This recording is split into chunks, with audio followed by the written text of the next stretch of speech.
ગુજરાતીઓને આતુરતાથી રાહ છે કે વડોદરા મુંબઈ એક્સપ્રેસવે પૂરું થઈ જાય, એટલે આજે માહિતી લઈશું કે આપણે ક્યાં સુધી આ એક્સપ્રેસવે કમ્પ્લીટ થઈ ગયું છે. ખુશીના સમાચાર એ છે કે અમદાવાદથી સુરત જવાવાળા માટે અને નવસારી જવાવાળા માટે પૂર્ણ એક્સપ્રેસવે તૈયાર થઈ ચૂક્યું છે. જી હા મિત્રો, આપણે અત્યારે અમદાવાદ એક્સપ્રેસવેથી ભરૂચ તરફ જઈ રહ્યા છીએ.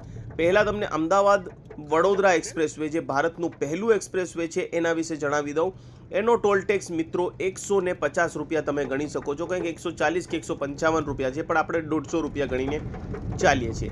અને જે લોકો ભરૂચ સુધી મુસાફરી કરવા માંગે છે એ લોકોને વડોદરાથી ભરૂચનું લગભગ 150 રૂપિયા બીજું ટોલ ટેક્સ આપવું પડશે. એટલે ભરૂચ સુધી જવા માટે તમારે 300 રૂપિયા જેવું ટોલ ટેક્સ થવા જઈ રહ્યું છે. હવે મિત્રો, ઘણા લોકોને ખબર નહીં હોય કે ભરૂચથી પણ આગે એક્સપ્રેસવે ખુલી ચૂક્યું છે. ઘણા લોકો ભરૂચથી બહાર લઈને પછી નેશનલ હાઈવે જાય છે. તો પહેલાં પૂન વિલેજથી તમારે જવું પડતું હતું, એ નહીં, પૂન વિલેજથી આગળ પણ ખુલી ગયું છે, જે તમને જોવા મળશે. હવે ભરૂચથી નવસારી સુધીનું ટોલ ટેક્સ મેં ટોલ પ્લાઝા ઉપર પૂછ્યું, એટલે એ 190 રૂપિયા છે. એટલે લગભગ તમારે નવસારી સુધીનું ટોલ ટેક્સ 500 રૂપિયા થશે. આજના વિડીયોમાં આપણે વાત કરીશું કે મુંબઈ પહોંચતા આપણને કેટલો સમય થશે. એટલે મિત્રો, જે અમદાવાદથી સુરત પહોંચતા પહેલાં તમને ફક્ત national highway to national highway 6.5 કલાક થતા હતા, જે એક્સપ્રેસવે ઉપયોગ કરો તો 6 કલાક થતા હતા, અને ભરૂચ સુધીનું સ્ટ્રેચ ઉપયોગ કરો તો 5.5 કલાક થતા હતા. એ હવે ઘટીને માત્ર 4 કલાકમાં તમે સુરત પહોંચી જશો, કેમ કે પૂરું સ્ટ્રેચ ખુલી ગયું છે. સુરત અને બારડોલી માટેનું એક્ઝિટ બનાવવામાં આવી ગયું છે. હવે મિત્રો, વાત કરીએ આપણે કે જે લોકોને એનાથી આગળ જવું છે, નવસારી જવું છે, એ લોકોને પણ બલ્લે બલ્લે થઈ ગઈ છે કે નવસારી પણ તમે લગભગ 4 કલાકમાં જ 4.25 કલાકમાં પહોંચી જશો. અને નવસારી સુધી પૂર્ણ એક્સપ્રેસવે બન્યું છે. નવસારીથી તમારે ફરજિયાત એક્ઝિટ લેવાનું રહેશે. હવે મિત્રો, વાત કરીએ સ્પીડ લિમિટની. ઘણા લોકોને ખબર નહીં હોય, અમદાવાદ મુંબઈ એક્સપ્રેસવે ઉપરની લિમિટ અલગ અલગ છે. અમદાવાદથી વડોદરા સુધીનું જે એક્સપ્રેસવે છે એ 2 લેન એક્સપ્રેસવે છે, એટલે 4 લેન કહી શકાય. બે બાજુ બે લેન, એટલે જેની સ્પીડ 100 કિલોમીટર છે. અને વડોદરા મુંબઈ એક્સપ્રેસવે, એટલે કે દિલ્હી મુંબઈ એક્સપ્રેસવે ચડ્યા પછી તમારે આ સ્પીડ 120 કિલોમીટર થઈ જાય છે. અને આ કોન્ક્રીટનો હાઈવે બનેલો છે, કેમ કે આ રૂટ ઉપર વધારે વરસાદ હોવાથી અહીંયા કોન્ક્રીટ બનાવવામાં આવ્યું છે. લોકોની શિકાયત છે કે ભરૂચમાં ખાસ કરીને જે પેકેજ બનાવવામાં આવ્યું છે, શરૂઆતનું પેકેજ તમે એન્ટર થતાં, એ થોડું બમ્પી છે. હા, એ બમ્પી લાગે છે, કેમ કે અલગ અલગ પેકેજ અલગ અલગ કોન્ટ્રાક્ટરને આપવામાં આવે છે, જેનાથી ગુણવત્તા ઓછી વધતી થાય છે. એ તમારી વાત સાચી છે. અમુક જગ્યાએ એકદમ મસ્ત રોડ બનેલું છે, ને અમુક જગ્યાએ તમને ગાડી હિંડોલા હિચકોલા ખાતી જોવા મળે છે, જે ભારત સરકારે થોડું ધ્યાનમાં લેવાની જરૂર છે. હવે મિત્રો, વાત કરીએ તો બુલેટ ટ્રેનનો પ્રોજેક્ટ પર તમને સમયાંતરે આની ચાલતું દેખાશે. લેફ્ટ સાઈડ તમે નજર કરશો જ્યારે દિલ્હી મુંબઈ એક્સપ્રેસવેને, તો એ જોડે જોડે તમારે ચાલતું દેખાશે. જ્યાં વચ્ચે સિટી આવશે, જેમ કે ભરૂચ આવશે, સુરત આવશે, નવસારી આવશે, તો એ તમારી સામેથી ક્રોસ થઈને સિટીની અંદર જશે. તો એ બુલેટ ટ્રેનનું પ્રોજેક્ટ પણ ઘણું એવું મહંત હશે, કામ થઈ ગયું છે. કહેવામાં આવે છે 75% એનું કામ પતી ગયું છે. હવે દિલ્હી મુંબઈ એક્સપ્રેસવેની વાત ઉપર પાછા આવીએ તો જે સુરતનું ને નવસારીનું ટ્રાવેલ ટાઈમ 4 કલાક થયું છે, એવી જ રીતે મુંબઈ જવા માટે પણ અત્યારે બેસ્ટ છે. તમે અમદાવાદથી ગોવાની રોડ ટ્રીપ કરવી જ જોઈએ. એ અમે કરેલી છે. અમારી ચેનલ ઉપર તમને વિડીયો જોવા મળશે. જે પહેલાં અમદાવાદથી મુંબઈ જવા માટે તમને 12 થી 13 કલાક લાગતા હતા, એ તમે હવે માત્ર 9 કલાકમાં, મારા હિસાબે 2 સ્ટોપ કરીને તમે 10 કલાકમાં પહોંચી શકો છો. અડધા કલાકના 2 સ્ટોપ કરો એટલે તમે મુંબઈ 10 કલાકમાં પહોંચી શકાય છે. અને સુરત અને નવસારી તમારે કોઈ પણ સ્ટોપ કરવાની જરૂર નથી. 4 કલાકની ડ્રાઈવ છે, કોઈ સ્ટોપ નહીં પણ કરો તો સીધા તમે પહોંચી શકો છો.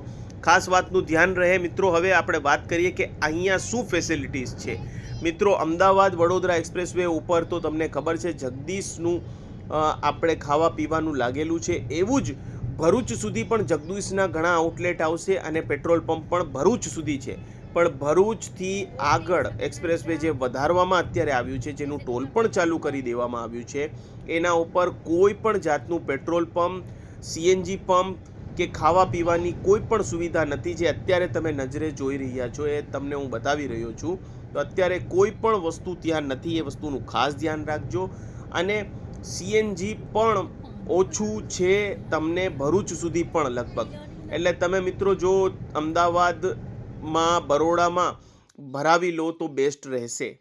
હવે જે રીતે મિત્રો વડોદરા મુંબઈ એક્સપ્રેસવે ખુલી ગયું છે, ટૂંક જ સમયમાં 1-2 મહિનામાં વડોદરાથી દિલ્હીનું આખું સ્ટ્રેચ ખુલી જશે, કેમ કે એનું 95થી 90% કામ થઈ ગયું છે. એટલે 2-3 મહિનામાં ખુલી જશે. એક સારા સમાચાર છે, પણ એક માઠા સમાચાર છે કે જે પ્રોજેક્ટ આપણે 2024-25માં પતી જવું જોઈતું હતું, એ ભૂમિ અધિગ્રહણના લીધે અથવા જે કોન્ટ્રાક્ટમાં કામના ઢીલાઈના લીધે મોટાભાગનું કામ મહારાષ્ટ્રમાં બોર્ડરમાં બાકી છે. નવસારી સુધી થઈ ગયું છે, પછી એનાથી આગળનું કામ જે છે એ કામ ઢીલાઈના લીધે બાકી છે.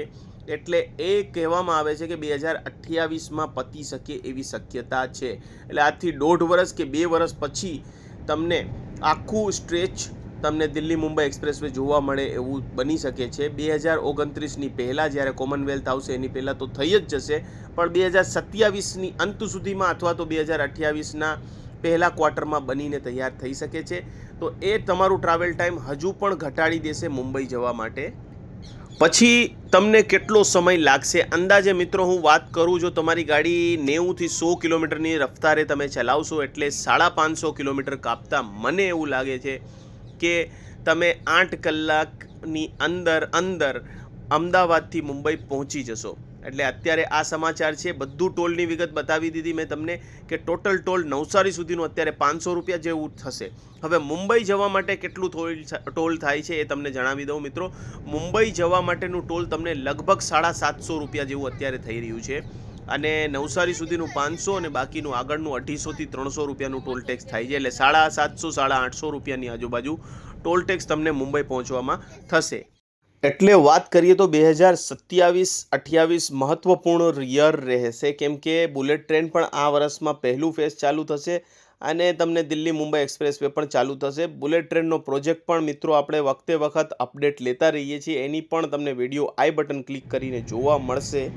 હવે તમે મિત્રો અમારો વિડીયો જોવો છો એટલે ખાસ ટીપ તમને આપીએ છીએ કે તમે ફ્યુલ અમદાવાદ વડોદરા એક્સપ્રેસવે જ્યાં પૂરું થાય છે, એટલે કે જ્યાં તમે ભરૂચ માટે ચડવાના છો ત્યાં પેટ્રોલ ફૂલ કરાવી લો, ત્યાં નાસ્તો કરી લો, અથવા તમારે ત્યાં નથી કરવું તો ભરૂચનું એક્સપ્રેસવે ચડ્યા પછી 30 કિલોમીટર પછી પહેલું જ તમને લગભગ જગદીશનું એક મોટું જમવાનું આવે છે. ત્યાં ઘણા બધા ફૂડ સ્ટોલ છે, બહુ મોટું ફૂડ મોલ બનાવવામાં આવેલું છે.